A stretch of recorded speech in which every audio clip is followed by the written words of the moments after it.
एक बार एक राजा कहीं गया, शिकार पर गया, उनके साथ एक मंत्री था। उसकी आदत में था कि कोई भी बात हो तो वो कहता था ये बहुत अच्छा हुआ, बोल बहुत अच्छा हुआ।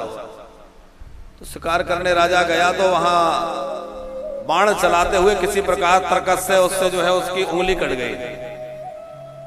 सब लोगों ने कहा अरे बड़ा बुरा हुआ, लेकिन उसका तो अभ्यास था, उसने कहा बहुत अच्छा हुआ।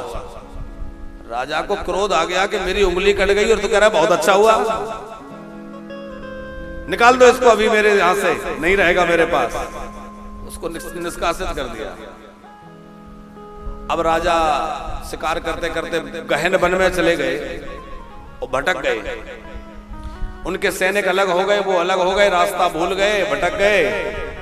और वन में क्या हुआ कि डाकुओं के कुछ लोग रहते थे, डाकू, उन डाकुओं ने राजा को पकड़ लिया, बंदी बना लिया, जो कुछ था वो तो सब छीन लिया। उन डाकुओं को एक मनुष्य की बलि देना था, तो उन्होंने कहा कि ये बढ़िया मिल गया है, सजा धजा राजा बना आया है, इसी की बलि चढ़ा देते हैं। तो वो राजा की बलि चढ़ाने लगे।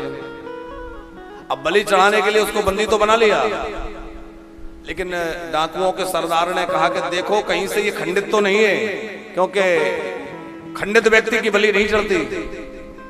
तो देखा तो उसकी उंगली कटी हुई थी, उसमें कुछ बंधा हुआ था, खोल कर देखा तो उंगली तो कटी हुई है। अरे बोले ये तो उंगली कटी हुई है, ये तो बेकार है, छोड़ो, बोले इसको भगाओ, ये हमारे काम का नहीं है। तो वहां से छोड़ करके निकाल दिया। वो राजा ने कहा कि अब समझ में आया, वो मंत्री कह रहा था कि बहुत अच्छा हुआ, यदि उंगली ना कटी होती तो आज गर्दन कट गई होती। अच्छा हुआ कि उंगली कट के रह गई, तो कम से कम गर्दन तो बच गई। तो कोई भी जीवन में प्रतिकूल घटना हो तो विचलित मत होइए, यह सोचिए अच्छा हुआ, भगवान हमारा कुछ अच्छा करने वाले हैं, कुछ और अच्छा होने वाला होगा। हर घटना में कुछ ना कुछ अच्छा ही खोजने चाहिए, बुराई नहीं देखनी चाहिए।